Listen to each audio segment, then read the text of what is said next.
Bicara tentang pendidikan di Kalimantan Timur, memang kalau kita mau lihat dari indeks pembangunan manusia, Kaltim itu termasuk hebat. Karena dia adalah termasuk 5 besar secara nasional.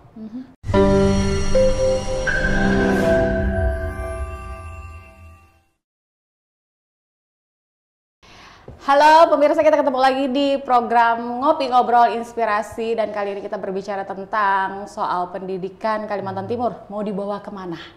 Nah, bersama saya ini sudah hadir, beliau ini sudah senior sekali, sudah sepuh bahkan ya, ini memang politisi sejati kalau bisa kita katakan. Siapa yang nggak kenal? Ada yang belum kenal di sini? Teman-teman di sini ada yang belum kenal? Atau mungkin sudah pernah bertemu tapi nggak tahu nama? Sudah tahu nama? Sudah tahu? Kenal? Sudah kenal? Ini meragukan karena nggak ada jawaban, ngangguk-ngangguk juga enggak gitu ya. Ini pasti belum kenal juga ya? Belum? Oke, nanti kita kenalan di segmen terakhir banget, begitu udah closing kayaknya. Oke. Beliau ini adalah, saya mau manggil Bapak. Kayaknya saya takut dosa sih kalau saya harus manggil Bapak ya.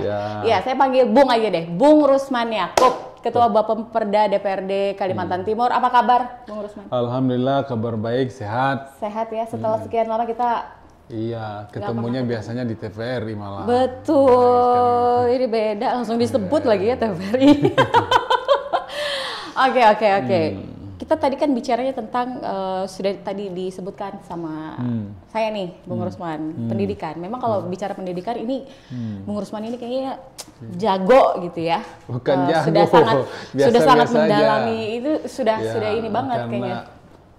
Pengalaman aja. Karena pengalaman itu yang mengajarkan. Ya, kemudian yang kedua, saya memang backgroundnya itu adalah kependidikan. Jadi saya pernah mengajar di SMP, saya pernah ngajar di SMK, sampai sekarang pun juga saya masih mengajar sebagai dosen tamu di Universitas Mula Warman. Gitu. Jadi sangat spesifik dan lengkap ya. Apapun alasannya, saya tidak bisa melupakan, dan itu memang sudah menjadi dunia kehidupan saya adalah pendidikan. Karena saya memang dari dulu itu hobi, ya suka, bukan sekedar hobi, suka banget gitu ya. Yang namanya share dengan teman-teman, dengan anak-anak begitu. Jadi kayaknya memang ditakdirkan sebagai pendidik. Pendidik sejati, politisi sejati juga begitu ya. Meskipun memang saya itu termasuk orang yang keluar dari friend out background pendidikan sebagai politisi begitu ya, tapi lebih dominan politisinya. Cuma unsur mendidiknya itu tetap jalan juga. Ya, jadi amanah kedua-duanya tetap jalan. Karena begini, saya kalau menupa itu kadang saya anggap sebagai hiburan, dalam kerangka hiburan, bukan apa. Saya kalau mengajar itu stres saya di politik tuh hilang gitu ya, cair gitu. Jadi lebih stres di politik daripada di pendidik? Kalau di pendidikan saya nggak tahu ya kalau di teman-teman guru itu yang selama ini, tapi pastilah setiap profesi itu pasti ada tingkat kesetresannya masing-masing. Betul. Tapi menurut saya itu kalau saya berdiri di hadapan kelas, kemudian berdiskusi dengan teman-teman mahasiswa atau dengan siswa begitu, itu rasanya lebih plong gitu. Saya bisa mengekspresikan gagasan apa dan lain sebagainya. Itu juga bisa memberikan cerita-cerita gitu ya, memberi motivasi dan lain sebagainya. Atau mungkin misalnya saling mengisi satu sama lain, karena guru itu juga harus banyak menerima masukan dari siswanya sendiri. Jadi itu betul-betul sebagai seorang guru itu tidak hanya sekedar menjejali pendidikan, pengetahuan atau apa itu, tapi dia juga harus menerima, mengeksplor masukan-masukan yang diberikan, karena sebagai seorang guru itu bisa saja ada hal-hal yang barangkali justru siswa kita membacanya kita enggak. Nah, maka itu penting pola komunikasi interaktif itu di kelas. Di kelas. Makanya kelemahan saya kalau ngajar itu kadang-kadang materinya tidak sesuai. Bukan tidak sesuai, artinya kadang-kadang ketinggalan jadinya karena lebih banyak. Itu pada saat ngajar yang sebagai dosen atau yang siswa? Ya sekolah? Sama aja, karena saya itu memang sukanya. Kalau sekolah, Bung Rusman ngajar apa? Pendidikan politik? Oh enggak. Enggak. Kalau dulu, tapi kalau saya ketika saya ngajar di SMK itu saya ngajar akuntansi. Karena saya memang S1 saya itu adalah pendidikan dunia usaha. Jadi kita punya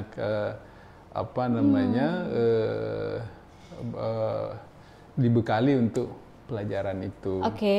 Kemudian misalnya pendidikan ekonomi kalau di SMA begitu ya. Tapi kalau di perguruan tinggi, kalau di ini selama ini saya misalnya ketika saya ngajar di prodi sejarah, saya diminta untuk mengampu mata kuliah pengantar ilmu politik. Itu sesuai ya? Sesuai karena dengan kebetulan posisi yang sekarang.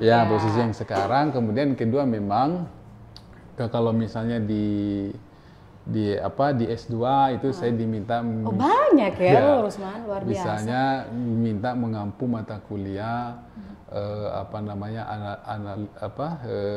advokasi kebijakan. Kebetulan karena S2 saya itu adalah kebijakan publik, kemudian S3 saya adalah ilmu pemerintahan. Jadi itu klop lah ya. Jadi banyak ya. Ini baru berapa menit aja udah sangat menginspirasi. Mulai dari latar belakang pendidikannya saja gitu ya, sarjananya, kemudian juga mengajarnya tadi di sekolah SMK itu ekonomi, terus kemudian di perguruan tinggi ini politik, dan kemudian sampai yang di S2 tadi ya, Bung Rusman. Kalau kita bicara tentang pendidikan memang di Kalimantan Timur ini, apalagi sebagai IKN juga ya, Bung Rusman, ini kan tentunya menjadi pekerjaan yang sangat luar biasa, baik itu untuk pemerintah maupun juga para wakil rakyat gitu.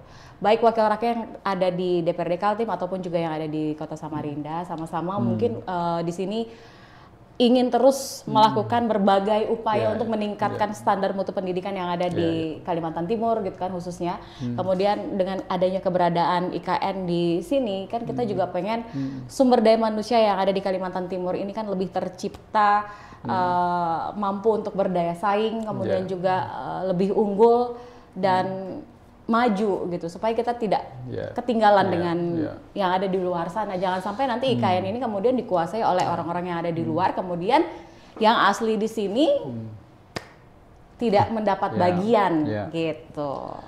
Nah, jadi gini, bicara tentang pendidikan di Kaltim, apalagi temanya Anda ini menggelitik buat saya sebetulnya.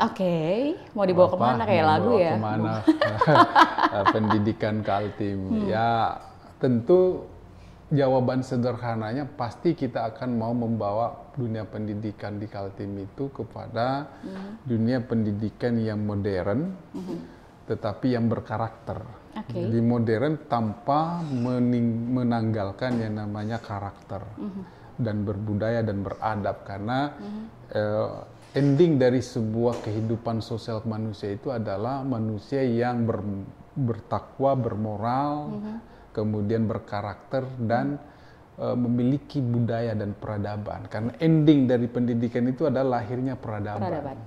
Beradab gitu ya. Jadi itu sebetulnya esensinya.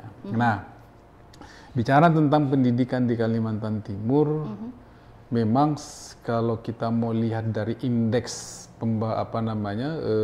pembangunan manusia, Kaltim itu termasuk hebat. Oke. Karena dia adalah termasuk 5 besar secara nasional. Tetapi kalau kita telusuri indikator-indikator yang dinilai dalam indeks pembangunan manusia itu, ada hal yang masih kita lihat yang perlu kita cermati secara detail dan lebih mendalam.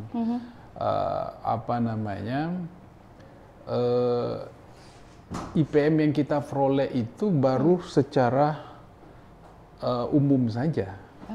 Tetapi belum bicara kepada bagaimana skill individu siswa anak-anak. Jadi ada indikator-indikatornya lagi gitu. Ya, jadi dari sisi misalnya kita lihat kita ambil misalnya dari usia sekolah. Oh, Kaltim bagus. Semua masyarakatnya rata-rata usia sekolahnya sudah pada level yang bagus. Kemudian misalnya angka melek huruf misalnya, bagus gitu ya, cuma yang bagus. Tetapi ketika bicara misalnya bagaimana soal skill individu anak-anak siswa Kalimantan Timur jika dibandingkan misalnya sekolah-sekolah yang ada di luar, di Jawa misalnya, jauh banget. Gitu. Perbandingannya? Iya, jauh perbandingannya. Nah, kenapa? Karena kita prevalensinya tuh gimana? Ya, karena kita menyadari betul bahwa terjadi ada gap yang luar biasa di tiga unsur pokok. Di dunia pendidikan itu kan ada tiga unsur pokok yang menjadi penggerak, dan itu harus berseiringan, karena kalau dia tiga unsur ini ada salah satu yang bermasalah, maka itu akan mempengaruhi yang lain. Betul. Nah, apa itu? Satu, soal SAPRAS, sarana dan prasarana fisik dunia pendidikan. Apapun alasannya, hari ini masih terjadi gap, terjadi kesenjangan. Kesenjangannya ada dua, ada dua posisi di situ. Kesenjangan antar kawasan. SAPRAS-nya misalnya begini, antara Samarinda dengan Kutai Kartanegara, dengan Mahulu, Kutai Barat, misalnya, kemudian dengan Berau, Kutim, dan lain sebagainya. Itu ini. Akhirnya apa? Seringkali SAPRAS kita itu masih sifatnya sentralistik.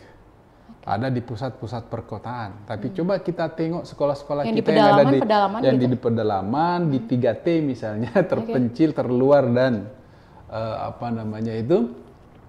itu menyedihkan kan? Maka itu kita 3 tahun terakhir ini mencoba menggenjot itu yang pertama. Soal SAPRAS. SAPRAS itu sendiri, itu SAPRAS fisiknya dari segi gedung. Tapi bicara lagi tentang SAPRAS soal tentang proses belajar mengajar kan ada lagi itu. Pemanfaatan teknologi pengajaran misalnya. Coba tengok sekolah-sekolah kita ini. Jangankan sekolah swasta, sekolah negeri kita. Jomplang banget. Nggak usah jauh-jauh. Khusus di Samarinda? Di Samarinda gitu saja ya? Misalnya. Kita ambil sampelnya Samarinda. Anda bisa bayangkan sekolah SMP 1 atau SMA 1 dengan SMA di pinggiran kota. Ada perbedaan apa enggak? Ada. Jelas, ya kan? Karena memang itu sangat nampak. Satu. Gitu. Nah, itu satu, ya kan? Jadi ada gap di situ. Itu dari sisi SAPRAS saja. Oke. Belum lagi kita bicara bahwa selama ini kebijakan nasional di bidang pendidikan itu kan selalu berubah-ubah. Betul. Mulai dari kurikulumnya, mulai dari aturan-aturan main yang lain. Contoh, dulu ada namanya sekolah unggulan dan tidak unggulan. Apa yang terjadi? Terjadi kelas-kelas dalam dunia pendidikan. Seolah-olah akhirnya apa? Inilah yang sampai hari ini, kenapa PPDB itu dengan sistem zonasi itu tidak pernah beres-beres, selalu setiap PBD setiap tahun tuh ribut, karena memang ada persoalan. Kenapa? Ini katanya titipan. Nah, itu nanti akan saya bicara soal itu. Kita bicara dulu dari aspek pengaruh terhadap ini. Karena mestinya dunia pendidikan itu atau satuan pendidikan itu dalam setting perencanaannya mestinya berbasis kepada perencanaan perkotaan. Oke. Kenapa? Karena satuan pendidikan itu ikut berkontribusi di dalam soal kelancaran berlalu lintas. Oke, kita lihat Samarinda sampelnya. Hari ini satuan pendidikan itu didominasi ada di lokasinya di Kecamatan Samarinda Ulu. Bisa dicek. Contoh kita ambil Jalan Juanda. Oke. Juanda itu ada satu lokasi itu 4 sekolah di dalamnya. Oke. Bisa bayangkan kalau jam 7, betul, semua numpuk di situ. Iya. Macet apa enggak? Macet. Jadi kan Itu pagi ya? Itu pagi kan? Siang. Iya, siang. Macet apa enggak? Sangat. Nah, ya kan? Saya tambahin sangat nih. Itu artinya bahwa mestinya satuan pendidikan itu dalam soal pembangunannya itu berdasarkan tadi kawasan itu. Tapi kita tidak bisa menyalahkan itu karena memang kayak Samarinda itu kan tidak serta-merta langsung banyak orang kan, berkembang bertahap gitu lah. Nah itu dari sisi itu. Tapi oke lah, kita nggak terlalu permasalahkan, udah kadung sudah berjalan seperti itu. Nah tinggal bagaimana kita semua problem-problemnya itu kita harus berusaha mengikisnya, mengurangi, meminimalisir gitu ya. Meminimalisir gap-gap itu dengan cara apa? Ya tentu memang harus ada pendekatan-pendekatan yang lebih lebih rasional begitu ya, yang bisa menghubungkan itu. Nah, itu baru Sapras. Yang kedua bicara tentang GTK, guru dan tenaga kependidikan. Apakah hari ini distribusi guru kita merata? Tidak. Tidak kan? Nah, problem juga. Padahal mestinya dengan dihapuskannya yang namanya sekolah unggulan dan tidak unggulan. Esensinya rezim ya, tanda kutip ya, kekuasaan pemerintahan Jokowi itu dengan sistem zonasi itu niatnya bagus. Sebenarnya. Iya. Niatnya bagus itu supaya tidak ada lagi kelas-kelas di dunia pendidikan. Seolah-olah tidak ada perbedaan begitu ya. Ya, seolah-olah anak yang tidak pintar itu tidak bisa mendapatkan pendidikan yang ini. Padahal perintah undang-undang, coba baca undang-undang dasar kita. Negara bertanggung jawab atas mencerdaskan kehidupan bangsa. Kehidupan bangsa itu siapa? Kita semua, karena kita merasa anak-anak Indonesia. Betul. Ya nggak boleh hanya karena dia miskin, masa nggak boleh sekolah di sekolah unggulan gitu. Berarti itu namanya ada ketidakadilan di situ gitu loh. Nah, itu yang harus kita perangi. Apalagi sekarang kita sudah menetapkan bahwa wajib belajar 12 tahun. Itu artinya dari usia dini, PAUD itu sampai SMA, SMK itu kewajiban negara untuk sama-sama dicerdaskan. Sekarang begini, apa perasaan Anda kalau misalnya saya sekolah diajar guru yang hebat, hanya karena saya anggota DPR, sementara Anda, status kita sama sebagai warga negara, masa Anda tidak boleh juga diajar sama orang yang sama kan? Betul. Supaya apa? Kecerdasan kita sama. Kita sebagai orang Indonesia akan lahir dengan ini, bahwa nanti ada sedikit beda-bedanya itu soal nasib sudah itu. Iya. Kan begitu. Tapi nasib siapa yang bisa baca gitu. Tapi secara konstitusi mestinya sama gitu loh. Maka itu sebetulnya niatnya sistem zonasi itu tidak ada lagi sekolah-sekolah unggulan dan tidak unggulan. Itu sebetulnya dalam kerangka itu satu. Kemudian yang kedua, dengan sistem zonasi ini pasti ada pemerataan guru. Pertanyaannya hari ini kita bicara, kalau kita bedah guru kita hari ini, soal guru misalnya. Ini baru soal guru aja ya? Ya, soal guru misalnya. Dari sisi kesejahteraan aja belum merata. Kalau soal meratanya mungkin sudah mulai gitu kita sudah ini, tapi masih soal belum kesejahteraan guru kita hari ini kan masih harus cari-cari. Anda bisa bayangkan sebelum kita lakukan perbaikan kesejahteraan itu, dulu saya ini kan merasakan betul. Saya ngajar itu hanya dihargai Rp500 sejam. di guru swasta. Oke, itu di tahun? Ya sekitar tahun 95, 96 sampai 2000 begitu. Akhirnya apa? Guru akhirnya kayak saya waktu itu yang ngajar gitu harus mencari sekolah lain, tidak bisa hanya mengandalkan di situ. Karena apalagi saya waktu itu merokok, beli rokok aja habis. 500 rupiah. Tapi bisa hidup. Nah, itu hebatnya gitu kan. Itu bisa. Nah, dari situ akhirnya apa? Guru kita hari ini terlalu banyak disibukkan dengan urusan-urusan administrasi pengajaran. Padahal mestinya profesi guru itu dia harusnya selalu membangun kompetensinya. Dengan cara apa? Banyak belajar. Boro-boro mau belajar, mempersiapkan materi pelajaran dengan baik begitu. Karena dia harus dihadapkan pada bagaimana berpikir untuk mencari nafkah untuk menghidupi keluarganya. Akhirnya dengan cara apa? Akhirnya apa? Ada tuh guru teman-teman saya dulu sambil ngajar, pagi dia ngajar, sore dia ngojek. Karena nggak apa, kalau mengharap gaji guru nggak mungkin menghidupi keluarganya. Hari, aduh, makanya kalau mau per season, saya mau nanti. Misalnya bicara guru-guru gitu loh. Karena kalau global begini panjang urusannya, nggak cukup 2 jam. Banyak permasalahannya sebenarnya yang dihadapi kalau kita bicara tentang pendidikan ya. Sampai kita tuh lupa sebenarnya, Bung Rusman. Ini seharusnya segmen 1 udah harus jeda, tapi nggak apa-apa, kita lanjut aja sampai segmen 2. Nanti setelah itu di segmen ketiga ada waktu 10 menit, tapi nggak apa-apa deh. Kayaknya ini panas ya, agak panas ini ya, dan ini kan sudah ada hidangan kopi nih, Bung. Boleh deh disantap dulu, jadi kita jeda dulu 1 menit lah ya. Nanti kita sambung lagi tuh, Bung. Ini persembahan? Bisa SKP. Saya mengendorse kayaknya. Oh boleh. Ya. Oh ini. Astaga. Maklum saya bukan generasi Z soalnya. Bisa. Saya generasi bomber. Jadi yang begini-begini belum ketemu. Iya, oke. Nah kita harus jeda dulu, Bung Rusman 1 menit. Kita akan segera kembali.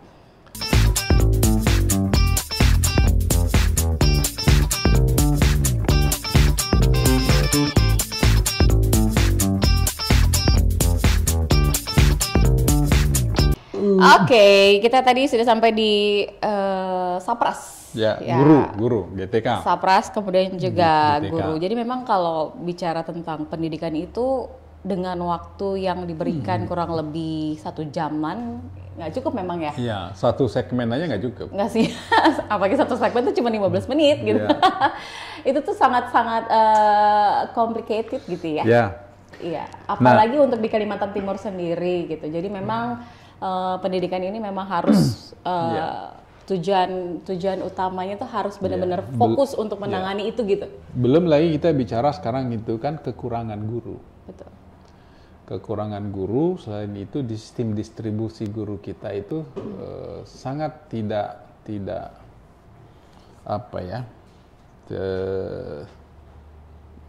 tidak merata sama sekali. Guru itu menumpuk di kota. Dan guru hari ini kalau dibawa ke pelosok bukan main. Bahkan yang banyak yang muncul kemudian itu adalah berlomba-lomba mau pindah ke kota. Nah, mungkin karena fasilitas.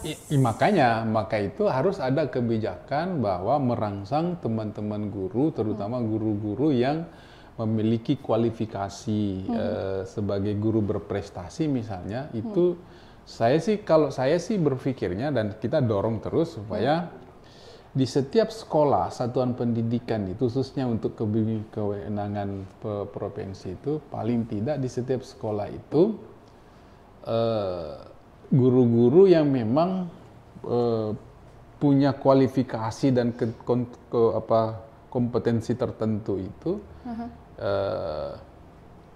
di setiap sekolah itu harus terpenuhi minimal 60%. Tapi itu sementara yang ada sekarang tidak sampai 60%. Dan itu sangat susah betul. Anda bisa bayangkan SMA saja, SMA SMK itu ada sekolah pemerintah itu hanya kepala sekolahnya yang ASN. Selebihnya guru-gurunya adalah honorer. Itu terjadi. Dan berdasarkan data Dapodik teman-teman di Dinas Pendidikan sendiri, guru ASN yang mulai dari PAUD sampai dengan SMA SMK itu 2024 ini itu ada sekitar 5.200 orang yang akan pensiun. Oke. Kan? Nah, sementara ruang kita untuk merekrut untuk tenaga PNS pendidik kan dibatasi, bahkan ada penyetopan sementara. Nah, P3K sebagai jawabannya hari ini juga penuh dengan hiruk pikuk dinamikanya. Betul. Ya, banyak persoalan-persoalan yang masih belum terselesaikan dalam soal penerimaan P3K itu sendiri. Belum lagi bicara kesejahteraannya. Jadi persoalannya complicated lah. Nah, tetapi apakah itu memang harus digodok terus-menerus gitu ya, kira-kira kalau menurut Bung Rusman? Karena begini. Di satuan pendidikan itu kan sudah vakum kurikulumnya. Oke. Dan itu berlaku secara nasional. Ya kan? Artinya setiap satuan pendidikan itu kalau kita pakai standar kurikulum yang sama, artinya kan berlaku standar kurikulum yang sama tuh. Artinya setiap satuan pendidikan itu mestinya terpenuhi gurunya dari berbagai mata pelajaran yang diajarkan. Tapi boleh kita cek hari ini di satuan pendidikan itu ada mata pelajaran tertentu gurunya numpuk, ada mata pelajaran tertentu tidak ada gurunya malah. Akhirnya apa? Guru yang tadi ini bisa di cross check kan. Ini kan problem kan? Iya. Anda bisa bayangkan, saya misalnya guru backgroundnya adalah guru ekonomi, diperbantukan misalnya ngajar kimia, di mana rumusnya? Iya, nggak ketemu rumusnya. Atau mengajar misalnya bahasa Inggris misalnya. Mungkin dari sisi vocabulary-nya bisa, tapi yang lain kan ada ilmunya. Dan hari ini tentu terjadi. Kalau misalnya saya masih bisa ngajar olahraga misalnya karena masih bisa, tapi belajar yang lain, dan itu masih jadi masih banyak masalah-masalah yang seperti itu yang harus kita benahi. Oke. Nah, tetapi sekarang pemerintah sudah berjuang terus, termasuk kami di Komisi 4 karena saya memang jujur saja nggak mau nggak mau masuk ke komisi-komisi yang lebih lain. Ini itu saya lebih gandrung di ini karena kenapa ada keterpanggilan saya selain karena saya background saya memang orang pendidikan, yang kedua ada keterpanggilan tersendiri buat saya untuk bagaimana ikut itu kan ini masa depan bangsa. Betul. Ini persoalannya. Nah, kita lagi bicara tentang kapasitas dan kemampuan guru. Makanya saya bukannya menolak yang namanya guru penggerak. Oke. Tetapi jangan sampai pemerintah membuat kasta-kasta di profesi guru. Seolah-olah guru penggeraklah adalah guru yang paling hebat. Sementara guru-guru yang ada yang tidak seolah-olah itu adalah tidak memiliki kompetensi yang lebih. Itu menurut saya jangan sampai begitulah. Kalau mau yang benar, kenapa nggak dijadikan guru penggerak semua? Betul. Atau paling tidak kalau misalkan berdasarkan usia oke. Tapi paling tidak, wong di kita sendiri itu seringkali yang diikutkan untuk pelatihan pengembangan kompetensi guru itu ini. Selain itu juga memang ada guru-guru kita karena merasa sudah tidak punya motivasi untuk berkembang. Itu ada juga kelompok-kelompok itu. Nah, maka kemarin waktu Covid melanda itu di 2019 sampai dengan 2022 lah ya. 22 begitu, ada manfaatnya juga, ada Covid itu. Di dunia pendidikan lah ya. Oke, manfaatnya? Manfaatnya adalah dengan sendirinya akhirnya karena kita menggunakan dengan sistem online mengajar itu, akhirnya guru yang selama ini anti teknologi, yang tidak pernah, akhirnya mau tak mau, dituntut lah dengan keadaan, akhirnya mulai bisa menyentuh laptop untuk ngajar itu. Tapi Anda bisa bayangkan, kami temukan itu karena apa? COVID, akhirnya apa? Guru bidang studi mekanik gitu ngajar dengan online, bayangkan nunjukkan baut alat itulah ya, online alat gitu. Itu. Ya gimana coba?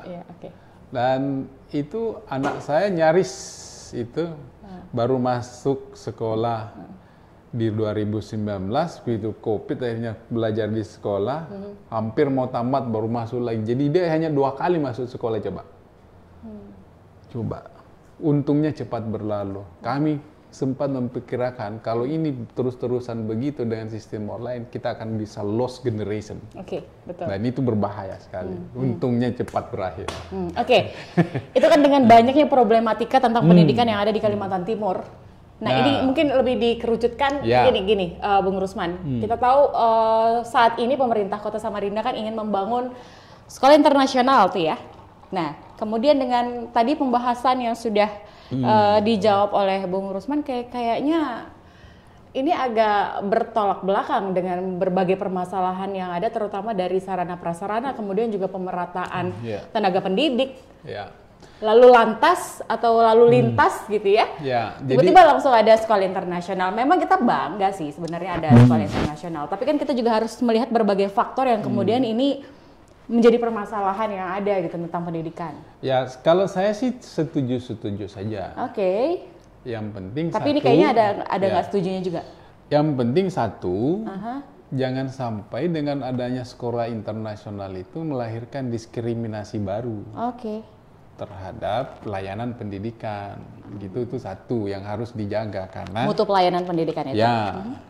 Jangan sampai konsentrasi kita hanya kepada sekolah internasional itu, sementara sekolah-sekolah yang lain ini tidak difokusin.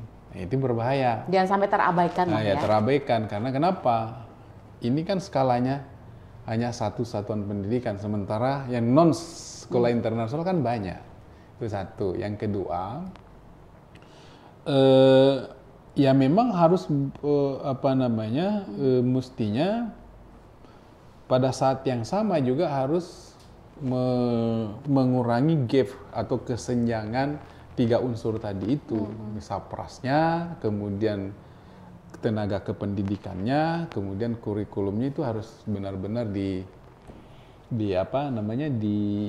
dikurangi lah ini. Kemudian yang paling penting itu sebetulnya adalah, dan harus diingat, dan saya pernah sudah diskusikan ini meskipun sangat terbatas sekali, dan saya minta kepada teman-teman TWAV-nya Pak Wali Kota, ayo kita diskusi secara serius, kalau perlu Samarinda dan Kaltim. Saya sendiri sampai hari ini masih kejar terus Kalimantan Timur, teman-teman di Diknas itu, supaya ada roadmap, peta jalan untuk pembangunan sumber daya manusia Kaltim itu 50 tahun ke depan.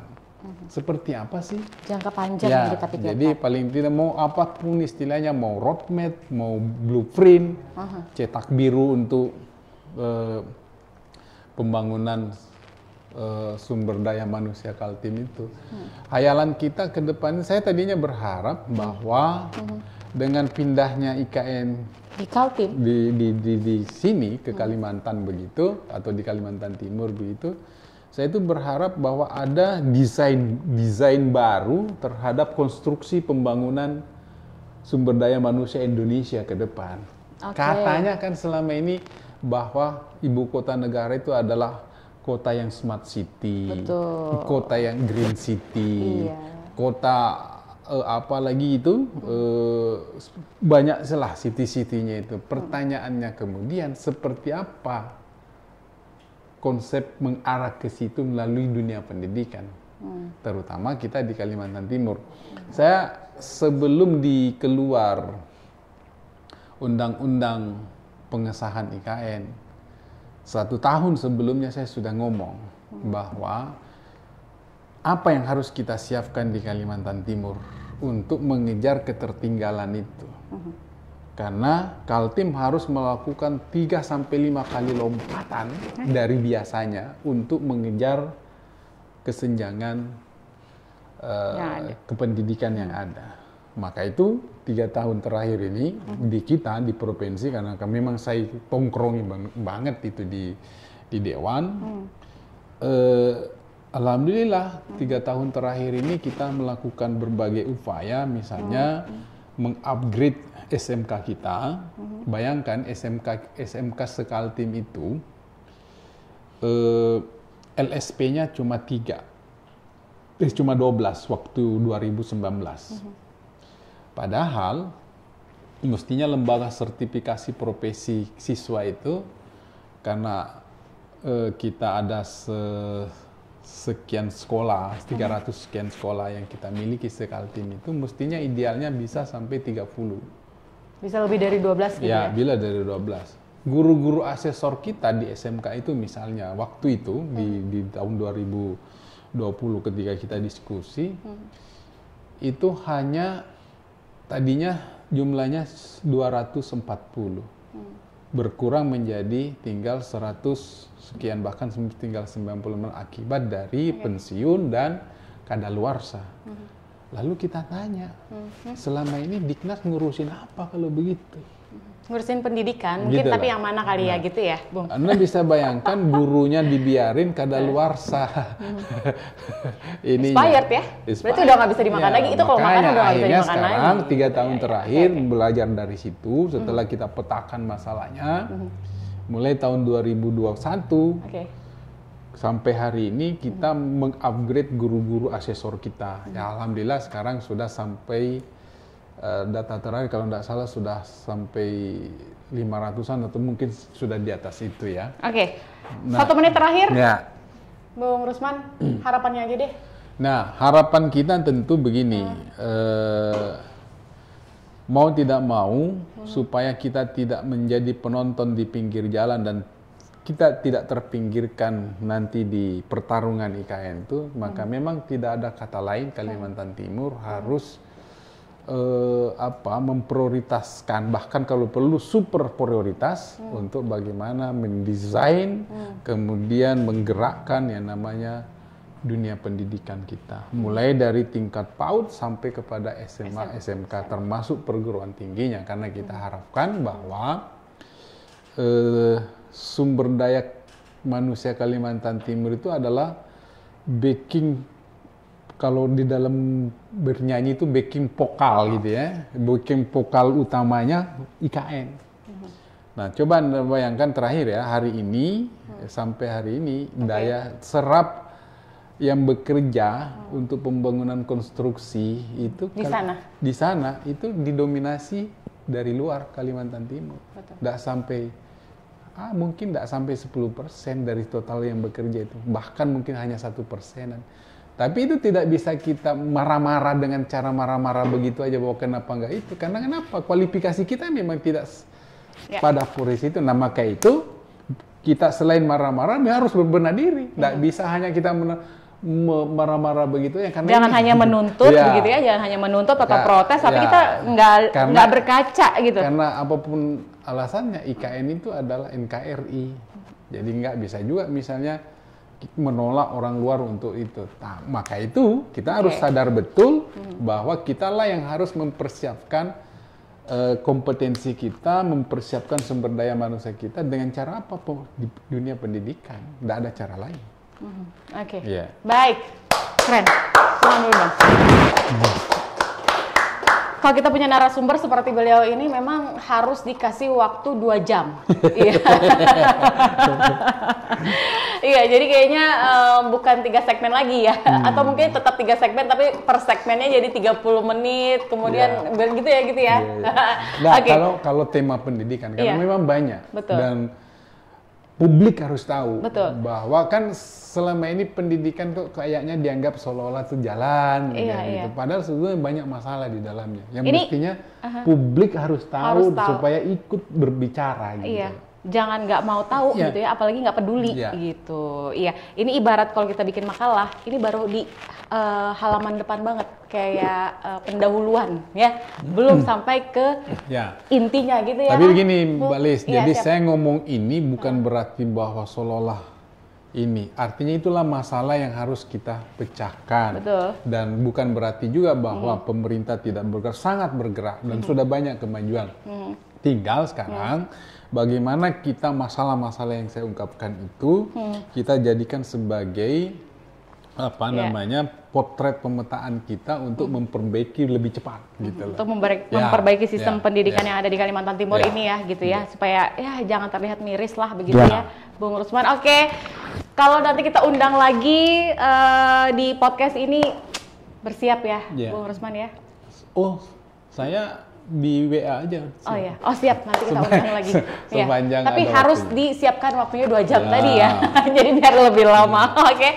Terima kasih Bung Rusman, ini pasti masih ada agenda-agenda lain ya kan, dan sehat selalu pastinya. Yang penting doain saya kembali terpilih. Amin. 2024 ini saya selalu mengaminkan siapapun yang maju di Karangpaci ataupun juga di Basuki Rahmat. Iya, tenang, kita harus tetap terus memberikan support untuk mereka-mereka yang memang berjuang untuk rakyat khususnya di Kalimantan Timur. Nanti kita akan bertemu lagi pastinya dengan narasumber-narasumber yang lain juga yang selalu menginspirasi kita pada program Ngopi Ngobrol Inspirasi. Terima kasih Bung Rusman Yaakub, sehat selalu, sukses, dan mudah-mudahan 2024 ini kembali duduk di Karangpaci DPRD Kalimantan Timur. Sampai jumpa.